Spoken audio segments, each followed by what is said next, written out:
정도에 있습니다. 여호수아서 1장 1절부터 9절을 우리 다 함께 같이 합독하도록 하겠습니다. 여호와의 종 모세가 죽은 후에 여호와께서 모세의 수종자 눈의 아들 여호수아에게 말씀하여 이르시되 내 종 모세가 죽었으니 이제 너는 이 모든 백성과 더불어 일어나 이 요단을 건너 내가 그들 곧 이스라엘 자손에게 주는 그 땅으로 가라. 내가 모세에게 말한 바와 같이 너희 발바닥으로 밟는 곳은 모두 내가 너희에게 주었노니 곧 광야와 이 레바논에서부터 큰 강 곧 유브라데 강까지 핵 족속의 온 땅과 또 해지는 쪽 대해까지 너희의 영토가 되리라. 내 평생에 너를 능히 대적할 자가 없으리니 내가 모세와 함께 있었던 것 같이 너와 함께 있을 것임이니라. 내가 너를 떠나지 아니하며 버리지 아니하리니 강하고 담대하라. 너는 내가 그들의 조상에게 맹세하여 그들에게 주리라 한 땅을 이 백성에게 차지하게 하리라. 오직 강하고 극히 담대하여 나의 종 모세가 내게 명령한 그 율법을 다 지켜 행하고 우로나 좌로나 치우치지 말라. 그리하면 어디로 가든지 형통하리니 이 율법책을 내 입에서 떠나지 말게 하며 주야로 그것을 묵상하여 그 안에 기록된 대로 다 지켜 행하라. 그리하면 내 길이 평탄하게 될 것이며 내가 형통하리라. 내가 내게 명령한 것이 아니냐? 강하고 담대하라. 두려워하지 말며 놀라지 말라. 내가 어디로 가든지 내 하나님 여호와가 너와 함께 하느니라 하시니라. 아멘. 오늘 여호수아서 1장 1절에서 9절 통해서 여호수아서에 나타난 구원이라는 제목으로 우리 하나님 말씀을 좀 확인해야 되겠습니다. 우선 서론에 우리가 항상 생각해야 될 것 중에 하나가 하나님께서 우리에게 성경을 주셨습니다. 이게 특별 계시로서 우리에게 성경을 주셨는데, 그렇다면 성경을 왜 하나님께서 기록하시고 왜 우리에게 주셨을까요? 성경의 가장 중요한 내용은 무엇을 설명하고 있냐면 하나님께서 우리에게 주시고자 하는 이 구원에 대한 부분을 성경에서 우리에게 알려주시고 가르쳐 주시고 계신 것입니다. 그래서 사도 요한은 요한복음 20장 31절에서 이렇게 말씀하고 있습니다. 중요하니까 우리 같이 읽어보도록 하겠습니다. 오직 이것을 기록함은 너희로 예수께서 하나님의 아들 그리스도이심을 믿게 하려 함이요 또 너희로 믿고 그 이름을 힘입어 생명을 얻게 하려 함이니라. 아멘. 여러분, 성경을 어떻게 보느냐 어떻게 읽느냐가 너무나 중요합니다. 근데 분명히 사도 요한을 통해서 우리에게 알려주신 것이 성경을 통해서 우리가 반드시 발견해야 될 것이 있습니다. 예수님이 누구시냐? 하나님의 아들, 성자 하나님이시고요, 그분이 구약 성경에 그렇게 예언했던 메시아 그리스도, 우리를 구원할 자란 그 사실을 우리가 아는 것이 아니라 어떻게 해요? 그것을 믿는 거예요. 아는 것은 다른 사람도 많이 알죠. 이것을 믿고요, 믿음을 통해서 우리에게 영원한 생명, 영생, 구원의 축복을 누리도록 하기 위해서, 생명을 얻도록 하기 위해서 우리 성경을 기록했다고 분명히 말하고 있습니다. 그래서 성경을 우리가 지금 읽고 있지만 성경을 100번, 200번 이렇게 읽은 사람들이 있거든요. 근데 이 내용이 없이 이건 내용을 믿지 않고 100번 읽으면 아무런 소용이 없습니다. 그 세상의 책, 소설 100번 읽은 거와 똑같을 수가 있거든요. 그렇지만 이 사실을 알고 여러분이 한 번이라도 정확하게 읽으면 그 축복과 그 은혜를 분명히 바르게 누릴 줄 믿습니다. 그래서 성경은 구원 사역을 목표로 기록되어 있습니다. 성경에 나타난 모든 사건들 역시 구원과 관련돼서 그 하나님의 구원을 우리에게 설명해준, 증거해준 그 일들을 우리에게 알려주고 있습니다. 그래서 이 속에서 모든 성경에 대한 해석이 나와야 되고 그것을 보고 이해할 수 있어야 되는 것이죠. 그것을 이제 신학적 용어로는 구속사라고 말합니다. 구원의 역사가 이 성경에 기록되어 있는 거예요. 그래서 성경을 볼 때도 구속사적인 눈으로서 성경을 읽고 해석하고 전달하는 일을 우리가 해야 되는 것입니다. 그래서 우리가 지금 성경 읽는 것도 리딩 지저스라는 그 프로그램이 가장 그래도 이 성경을 구속사적인 관점에서 읽는 방법이기 때문에 제가 선택해서 우리가 올 한해 그렇게 읽기 시작한 것입니다. 그러면서 우리가 구원에 대한 부분을 바로 알아야 되는데 이 구원에 대한 부분을 바르게 알지 못하면요, 어떤 일이 일어나면 하나님이 주신 말씀도 당연히 이해할 수가 없는 것이죠. 연결되어 있기 때문에 그렇습니다. 그리고 그것을 통하여서 예배해도 예배 속에서 당연히 응답이 없겠죠. 왜냐하면 구원받지 않은 사람이 말씀도 모르면서 예배드리는데 응답이 있겠습니까? 당연히 응답이 없게 되는 것입니다. 그래서 가인의 예배가 하나님이 받으시지 않는 이유 중에 하나가 이 메시아 그리스도를 믿지 않는 그 언약의 피가 없는 그 제사를 예배를 하나님께 드려서 있는 것이죠. 그래서 창세기 4장 4절에서 5절은 분명히 이렇게 말씀하고 있습니다. 아벨은 자기도 양의 첫 새끼와 그 기름으로 드렸더니 여호와께서 아벨과 그의 제물은 받으셨으나 가인과 그의 제물은, 곡식으로 드렸던 그 제물은 받지 아니하신지라 가인이 몹시 분하여 안색이 변하니. 하나님께서 그 가인의 예배를 분명히 받지 않으셨다고 분명히 말씀하고 있는 것이죠. 그래서 이 성경이 구원이라는 것을 통해서 구원받은 자가 예배드리면서 하나님께 영광을 돌리는 것을 중심으로 이 모든 것이 쓰여져 있다는 것을 우리는 확인해 볼 수가 있습니다. 그러면 오늘 여호수아서를 통해서 우리가 잠깐 살펴볼 텐데요. 우선 여호수아의 이름, 그 뜻이 무엇인지를 잠깐 살펴볼 필요가 있습니다. 여호수아란 이름 뜻은 무엇이냐면 여호와는 구원이시다라는 뜻입니다. 그래서 여러분 성경에 보면 이 비슷한 이름을 갖고 있는 사람이 있어요. 그것이 누구냐면 호세아. 호세아는 어떤 뜻이냐면 여호와께서 구원하시옵소서라는 뜻입니다. 거의 비슷한 뜻이죠. 그런데 이 의미는 결국 어떤 이름과 연결되어 있냐면 우리가 잘 아는 예수라는 이름과 연결되어 있는 것입니다. 그러니까 예수님의 이름 뜻이 무엇입니까? 마태복음 1장에 보면 그가 그들의 백성을 그들의 죄에서 구원할 자다라는 것을 말하고 있죠. 예수님이 이제 구원자라는 뜻. 근데 이 구원자라는 개념이 구약 성경에는 여호와 하나님이 구원자다라고 설명하고 있습니다. 근데 신약에서는 예수님이 구원자다. 그래서 예수님이 누구냐? 바로 여호와 하나님이시다, 성자 하나님이시다 라는 사실을 우리에게 알려주고 있습니다. 그래서 사실은 여호수아가 성경에 나와 있는 이 여호수아가 예수 그리스도를 나타내는 하나의 모형입니다. 그래서 창세기를 통해서 우리 모형에 대한 부분들 많이 봤잖아요. 마찬가지로 여호수아도 그런 한 모형으로서 예수님에 대한 부분을 설명하고 있는 사람이죠. 그런데 이제 구약 성경에 보면 많은 이제 모세로부터 하나님께서는 율법을 주셨습니다. 그래서 율법을 통해서 하나님 백성이 살아야 될 많은 방법과 길을 알려줬지만 이 율법은요 분명히 성경에 말하기를 우리에게 구원을 주는 것이 아닙니다. 율법을 통해서 구원을 얻는 것이 아닙니다.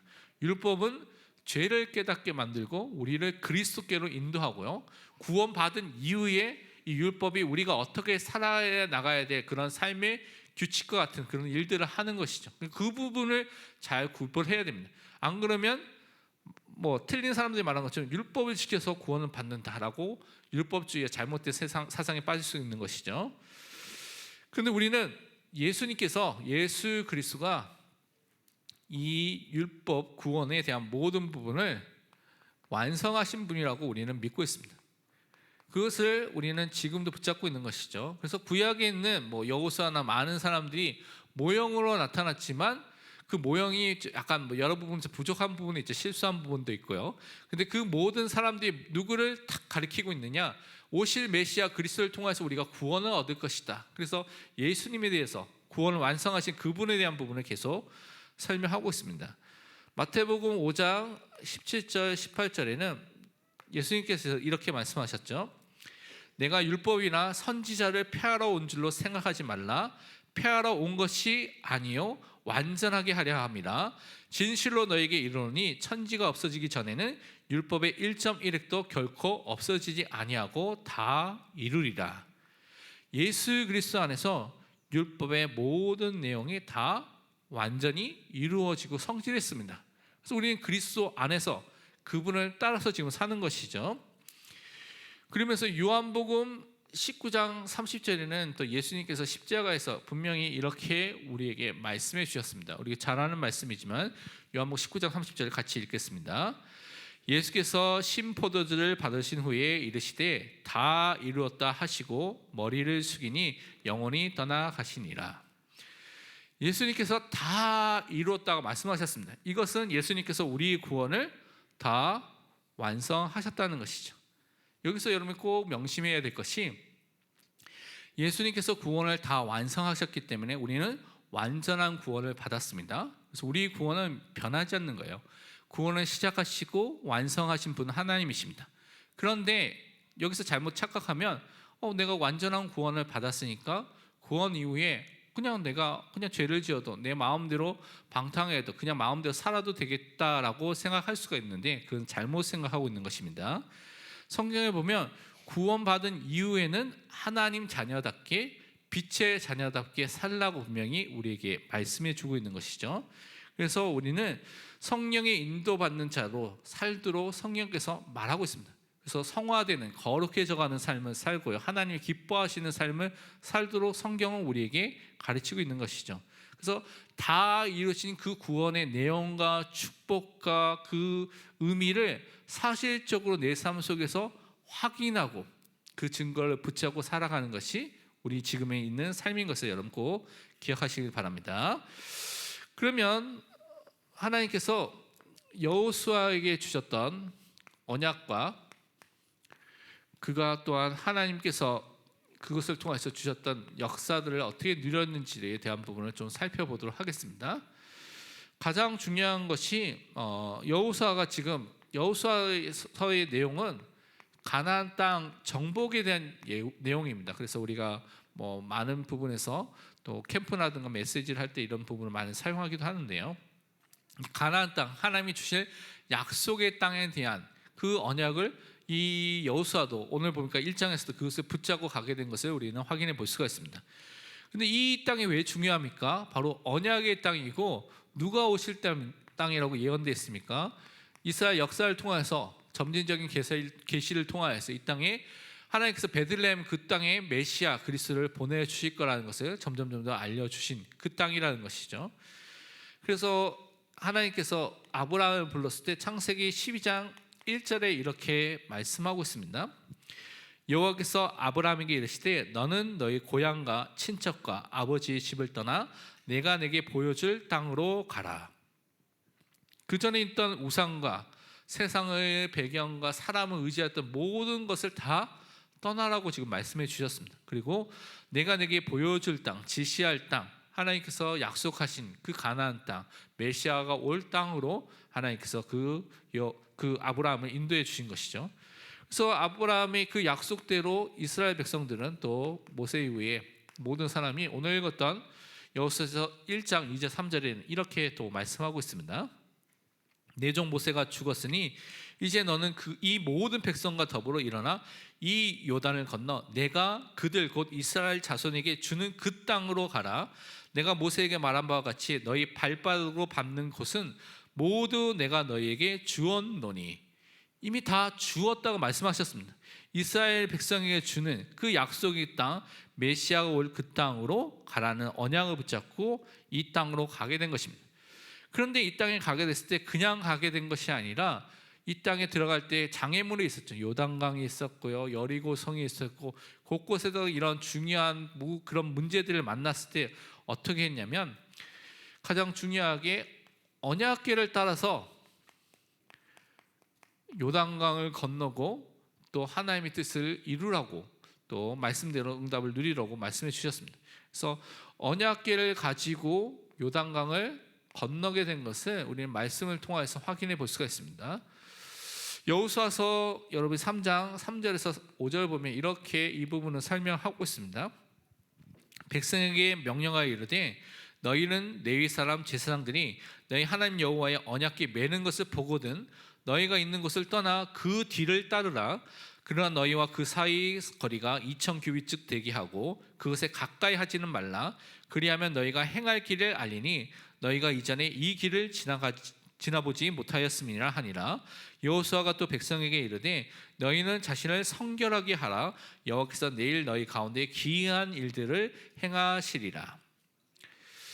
한 번도 가보지 않는 그 길을 가야 됩니다. 특히 요단을 건너서 그 길을 가야 되는데 하나님께서 주신 방법은 다른 것이 아니라 이 언약길을 따라서 언약길을 중심으로 언약길을 보고 건너고 따라가라고 말씀해 주셨습니다. 그때 하나님 앞에서 말씀을 가지고 자신을 성결하게 될 때 하나님이 행하시는 일, 기이한 일들을 보게 될 것이라고 분명히 말씀해 주셨습니다. 그리고 하나님은 인본주의 성인 이 여리고성을 무너뜨리는 일들도 하신 것을 볼 수가 있습니다. 근데 이것도 인간의 방법이 아니라 하나님이 주신 방법으로 이 성을 무너뜨리고 점령하게 된 것을 우리는 살펴볼 수가 있죠. 우리가 잘 아는 여호수아서 6장 20절에서 21절에 보면 이제 제일 마지막 부분이 있습니다. 원래 하루에 한 번씩 돌고 아무 소리도 없이 언약궤 중심으로 돌고요. 맨 마지막에 이제 7바퀴 돌고 7번째 하라는 얘기가 있죠.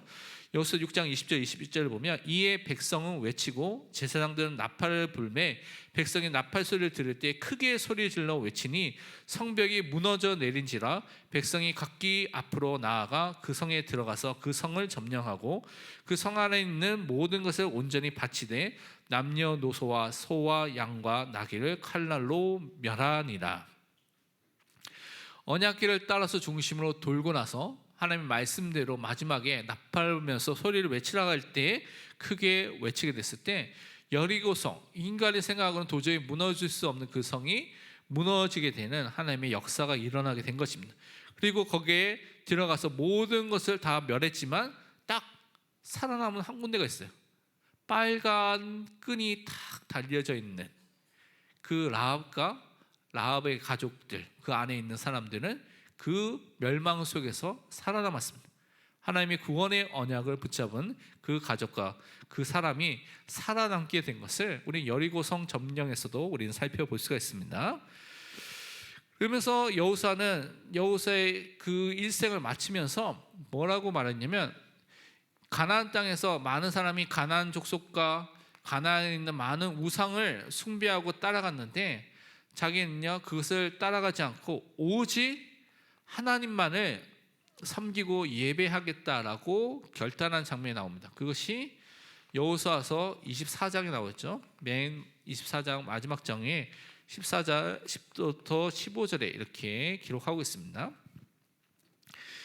여기서 보면 우리 이것은 같이 읽어보도록 하죠. 중요한 말씀이니까 우리 같이 읽어보도록 하겠습니다. 그러므로 이제는 여호와를 경외하며 온전함과 진실함으로 그를 섬기라. 너희 조상들이 간 족족과 애굽에서 섬기던 신들을 치워버리고 여호와만 섬기라. 만일 여호와를 섬기는 것이 너희에게 좋지 않게 보이거든 너희 조상들이 강 저쪽에 섬기던 신들이든지 또는 너희가 거주하는 땅에 있는 아모리 족속의 신들이든지 너희가 섬길 자를 오늘 택하라.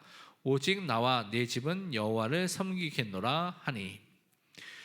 우상 숭배를 하지 않고 하나님만을 섬기고 하나님만을 예배하고 하나님만을 경외하겠다고 이 여호수아는 결단을 내렸습니다. 그래서 그 은혜와 그 응답을 이 모든 또 여호수아와 그 당시에 살았던 사람들 함께 누렸던 것을 우리는 살펴볼 수가 있습니다. 그렇다면 이 약속의 땅, 이 가나안 땅에 실제로 들어가서 이 가나안 땅을 정복하고요, 실제로 얻을 수 있는 사람은 누가 얻을 수 있고 이 가나안 땅을 어떻게 정복할 수 있을까요? 가장 중요한 것은 메시아가 오실 그 땅이 있기 때문에 이 땅을 점령하고 이 땅을 얻을 수 있는 사람은 어떤 사람이냐면 하나님이 주신 그 언약을 말씀을 가지고 사실적으로 누리는 자가 이 땅을 정복하게 된 그 사람을 섰던 것을 우리는 살펴볼 수가 있습니다. 그래서 여러분 여호수아서 1장 7절에서 9절 보면 분명히 하나님께서 그 전에 이제 3절에 보면 그 땅을 다 밟는 땅 너에게 주었다라고 약속하면서, 그런데 이 가나안 땅에 들어가기 전에 어떤 전쟁 준비라든가 아니 그것의 전략을 이야기하신 것이 아닙니다. 뭐를 약속하냐면 먼저는 내가 모세와 함께하는 것처럼 너와 함께하겠다. 두려워하지 말라라고 먼저 계속해서 말씀해 주셨죠.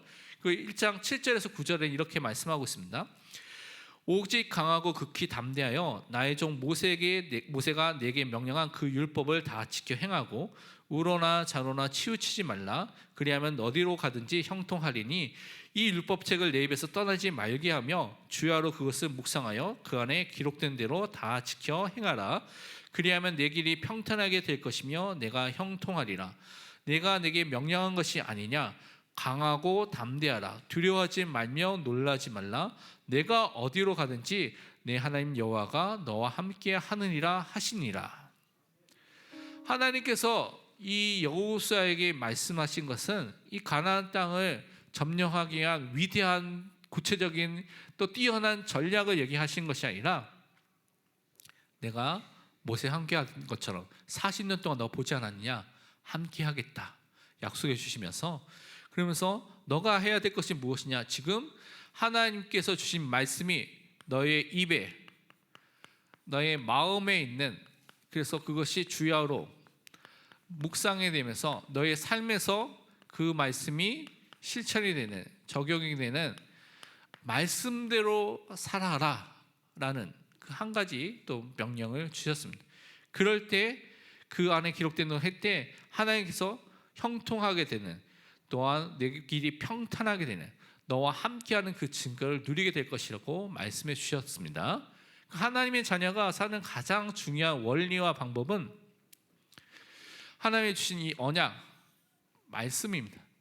그래서 여러분이 뭐에 항상 귀를 기울여야 되냐면 하나님의 말씀, 성경에서 무엇을 말하고 있는지, 강단을 통해서 성경을 통해서 하나님께서 나에게 오늘, 이번 주, 올 한 해 어떤 말씀을 주셨는지에 대한 부분을 여러분이 그것을 나의 언약으로, 나의 입술로, 나의 마음에 항상 붙잡고 그것을 삶에 실천하는 것이 가장 중요합니다. 그 사람이 하나님께서 이 가나안 땅이라는 하나님의 약속의 땅을 또한 그리고 이스라엘 사람이 정복했던 그 땅을 주시는 것입니다. 그러면서 어떤 사람에게 이 축복을 주시냐? 이 언약의 말씀은 진짜 말씀대로 그대로 믿는 믿음의 사람에게 이 축복을 주십니다. 그래서 언약대로 여러분 믿는 것이 중요하죠. 말씀대로 믿는 것이 중요합니다. 분명히 그 땅을 다 주겠다라고 말했는데 많은 사람이 그것을 믿지 못했죠. 왜냐하면 안악산지라는 거인들이 있는 그 산지를 딱 만나니까, 문제를 만나니까 그걸 믿지 못하는 것입니다. 그때 누가 나왔습니까? 갈렙이 나왔죠. 갈렙이 여호수아서 14장 12절 이렇게 고백을 하고 있습니다. 우리가 잘 아는 고백이 중요하기 때문에 같이 읽겠습니다. 그날에 여호와께서 말씀하신 이 산지를 지금 내게 주소서. 당신도 그날에 들으셨거니와 그곳에는 아낙 사람이 있고 그 성읍들은 크고 견고할지라도 여호와께서 나와 함께 하시면 내가 여호와께서 말씀하신 대로 그들을 쫓아내리이다 하니. 아멘. 갈렙은요 어떤 사람입니까?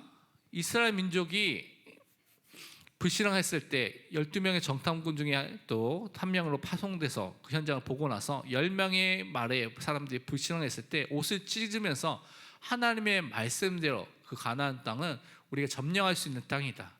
우리에게 그들을 점령할 수 있는, 밖과 같이 우리는 이길 수 있다라고 분명히 말했던 하나님의 말씀대로 믿었던 믿음의 사람입니다. 그래서 정말 우리는 하나님의 주신 약속, 그것을 진짜 사실대로 말씀대로 믿는 믿음의 사람으로 서시길 바랍니다. 그 사람에게 하나님께서 함께 하시는 증거를 통하여서 말씀대로 성취하는 그 응답을 분명히 주실 줄 믿습니다. 그래서 오늘날에 어떤 사람이 필요하냐? 너무나 능력 있는 사람도 많고요, 뛰어난 배경 가진 사람도 많이 있습니다. 그런데 이 믿음 있는 사람들을 예수님께서 말세가 되면 믿음이 있는 사람, 이 사람을 볼 수 있겠냐라고 말한 것처럼 믿음 있는 사람이 점점 사라져가는 시대 속에서 정말 우리는 하나님의 말씀을 믿는 믿음의 사람으로 서야 될 줄 믿습니다.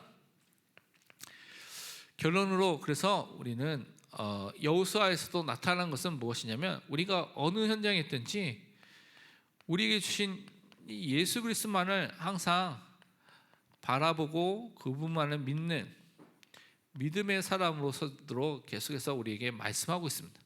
그래서 우리는 히브리서 12장 1절 2절에 있는 말씀과 같이 우리 은혜를 또한 붙잡고 승리해야 되겠습니다.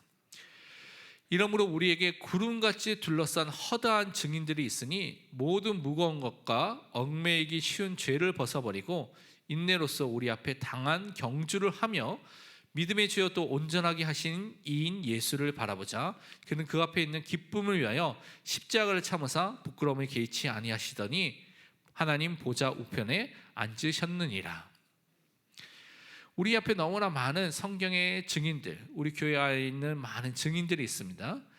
그래서 우리는 그 증인들을 보면서 우리를 속이는 많은 것들, 세상의 것들, 무거운 것들, 이런 것들, 죄들, 이런 모든 것에 속지 않고 그것을 다 그리스도의 보혈로서 벗어버리고 이기고 승리해서 우리 앞에 가야 될 복음의 길, 언약의 길에 경주를 하면서요, 항상 믿음을 주시고 믿음을 완전하게 하시는, 완성시키는 그리스도만을 바라보는, 그분께 우리의 시선을 항상 고정시키는 그 믿음의 사람으로 오늘도 서시기를 바랍니다.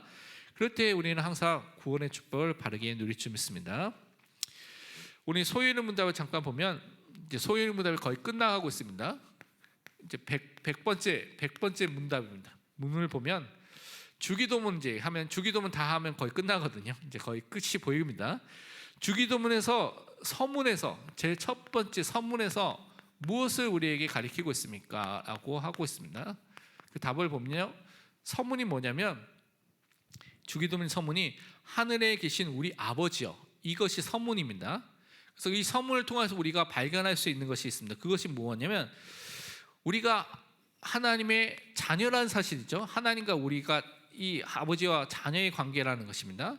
자녀가 아버지에게 나아가듯이 우리를 도와줄 수 있으시며 준비가 되어 있으신 하나님께, 하나님께서 우리를 어떻게 해요? 분명히 도움과 모든 준비를 통해서 우리를 도와줄 수 있는 그런 하나님, 능력이 있는 하나님이라는 것을 먼저 말하고 있죠. 그래서 그 하나님께 모든 거룩한 공경심과 확신을 가지고 나아가야 될 것, 그래서 하나님에 대한 우리가 거룩한 공경심, 경외하심과 그분이 우리를 도와주실 것에 대한 분명한 확신을 갖고 가야 된다라고 말하고 있습니다. 그리고 우리가 다른 사람들과 함께 또한 그들을 위해서 기도할 것을 가르칩니다. 나 혼자 기도하는 것이 아니라 우리가 기도할 때 하늘에 계신 우리 아버지, 우리라는 것은 공동체죠. 그러니까 우리가 공동체의 많은 성도들과 함께 그 성도들을 위해서 기도하는 사람으로 부르심을 받았다는 것입니다. 그래서 기도라는 것이 나 개인을 위해서 기도하는 것도 있지만 우리 공동체를 위해서 함께 기도하는 그 은혜를 누려야 될 것도 함께 있다는 것입니다. 말씀을 통해서 우리가 확인해 보면 누가복음 11장 13절에는 이렇게 말씀하고 있습니다. 너희가 악할지라도 좋은 것을 자식에게 줄 줄 알거든 하물며 너희 하늘 아버지께서 구하는 자에게 성령을 주시지 않겠느냐 하시니라. 여러분은 자녀이기 때문에 하나님, 하늘 아버지, 우리의 아버지께 구하면 분명히 성령의 충만과 성령의 역사를 통하여 우리를 또한 인도해 줄 것을 말씀해 주셨습니다. 로마서 8장 15절에도 이렇게 말씀해 주셨죠. 너희는 다시 무서워하는 종의 영을 받지 아니하고 양자의 영을 받았으므로 우리가 아빠 아버지라 부르짖느니라. 하나님과 여러분 사이가 아빠라고 부를 수 있는, 하나님과 여러분은 자녀, 여러분 자녀로서 하나님과 모든 관계가 회복된, 그래서 대적이었고 원수였고 진노를 받을 수밖에 없던 그런 상태 속에서 예수를 그리스도 믿어서 이제는 하나님을 아빠 아버지로 양자의 영 성령을 받아서 그 은혜를 누리게 된 사람으로 바뀌게 된 것입니다. 그러면서 예배소서 3장 20절에는 또 이렇게 말씀하고 있죠. 그 응답을 주실 하나님에 대해서 설명하고 있는 것입니다. 우리 가운데서 역사하시는 능력대로 우리가 구하거나 생각하는 모든 것에 더 넘치도록 능히 하실 이에게. 하나님은 전능자이기 때문에 우리가 기도할 때 그보다 더 넘치도록 응답해 주실 수도 있습니다. 때로는 근데 그것이 우리가 필요하지 않으면 주지 않을 때도 있습니다. 그거는 우리의 눈과 우리의 시선에 있는 것이 아니라 하나님의 영원하신 계획과 작정과 하나님의 뜻 안에서 그것을 이루고 계신 것이죠. 시편 95편 6절에는 또 이렇게 말하고 있습니다. 말씀하기를 우리가 굽혀 경배하며 우리를 지으신 여호와 앞에 무릎을 꿇자. 하나님이 진짜 누구인지를 알 때 하나님께 경외하는 그분 앞에 예배하는 사람이 된다는 것입니다. 예배소서 3장 12절에는 또 이렇게 설명하고 있습니다. 거기서 보면 이렇게 되어 있죠. 우리가 그 안에서 그를 믿음으로 말미암아 담대함과 확신을 가지고 하나님께 나아감을 얻느니라. 우리가 예배 드릴 때, 하나님께 기도할 때 담대함을 가지고 하나님께서 응답하실 것에 대한 확신을 가지고 또 기도해야 될 줄 믿습니다. 그러면서 예배소서 6장 18절에는 또 이렇게 우리 기도에 대한 부분을 이렇게 설명하고 있죠. 모든 기도와 간구를 하되 항상 성령 안에서 기도하고 이를 위하여 깨어 구하기를 항상 힘쓰며 여러 성도를 위하여 구하라. 우리 성령 안에서 무시로 기도해야 되는 것을 말하면서요, 여러 성도를 위해서 함께 간구하는, 그들을 위해서 기도하는 것이 필요하다고 말하고 있습니다. 그래서 여기서 디모데전서 2장 1절에서 2절은 또 이것에 대해서 구체적으로 이렇게 설명하고 있죠. 그러므로 내가 첫째로 권하노니 모든 사람을 위하여 간구와 기도와 도고와 감사를 하되 임금들과 높은 지위에 있는 모든 사람을 위하여 하라. 이는 우리가 모든 경건과 단정함으로 고요하고 평안한 생활을 하려 함이라. 다른 사람을 위해서 이렇게 해서 기도해야 된다. 간구도 하고요, 기도도 하고, 도구라는 것은 중보 기도를 한다. 그 사람 놓고, 그리고 감사로서 기도해야 된다고 말하고 있는 것이죠. 그래서 우리는 하늘 아버지, 그래서 그분께 진짜 자녀로서 기도할 수 있는 사람이구나. 그래서 우리가 진짜 그분을 믿고 기도해야겠구나 하는 것이 우리 주기도문의 첫 번째 가르치는 것입니다. 그럼 두 번째, 101문에서 보면 뭘 질문하냐면 그 주기도문에서 첫 번째 간구가 나오고 있습니다. 첫 번째 기도해야 될 간구에서 예수님이 가르친 것을 통해서 우리가 그렇다면 기도해야 될 것, 무엇을 기도해야 될지에 대해서 물어봤습니다. 그 답은 다음과 같이 우리가 정의를 해볼 수가 있습니다. 첫 번째 간구는 뭐냐면 주기도문에 보면 이름이 거룩히 여김을 받으시오며, 이 부분을 말합니다. 첫 번째 간구가 기도한 것이요. 그래서 하나님께서 자신을 나타내는 모든 일에 우리와 다른 사람이 능히 하나님께 영광을 돌리는 것, 우리가 하나님께 영광을 돌리는 것을 우리가 기도해야 되겠구나 라는 것을 살펴볼 수가 있고요. 모든 것을 하나님 자신의 영광이 되도록 처리해 주시기를 우리가 구해야 된다. 그러니까 모든 것이, 우리 하고 있는 모든 것들이 하나님의 영광과 연결되도록 기도해야 된다라고 말하고 있습니다. 왜냐하면 이것이 이제 인간을 만드신 목적이고 하나님께서 그것을 기뻐하신다 분명히 말씀해 주셨기 때문에 그렇죠. 말씀을 통해서 확인해 보면 시편 67편 1절에서 3절은 이렇게 말씀하고 있습니다. 하나님은 우리에게 은혜를 베푸사 복을 주시고 그의 얼굴빛을 우리에게 비추사 주의 도를 땅 위에 주의 구원을 모든 나라에게 알리소서. 하나님이여 민족들이 주를 찬송하게 하시며 모든 민족들이 주를 찬송하게 하옵소서. 하나님께 참된 찬송을 돌리면서 하나님께 영광을 돌리도록 우리가 기도해야 되는 것이죠. 시편 99편 3절에도 이렇게 말씀하고 있습니다. 주의 크고 두려운 이름을 찬송할지니 그는 거룩하심이로다. 그러니까 하나님의 이름을 높이고 찬양해야 될 삶을 우리가 간구하고 기도해야 된다고 말하고 있죠. 시편 100편 3절 4절에서도 또 비슷하게 얘기하고 있습니다. 여호와가 우리 하나님인 줄 너희는 알지어다. 그는 우리를 지으신 이요 우리는 그의 것이니 그의 백성이요 그의 기르시는 양이로다. 감사함으로 그의 문에 들어가며 찬송함으로 그의 궁전에 들어가서 그에게 감사하며 그의 이름을 송축할지어다. 감사로서 하나님께 찬양과 영광을 돌리도록 말씀합니다. 그리고 로마서 11장 36절, 33절부터 36까지 쭉 읽으면 좋은데 36절만 보면 이는 만물이 주에게서 나오고 주로 말미암고 주에게로 돌아감이라. 그에게 하나님께 영광이 세세히 있을지어다. 아멘.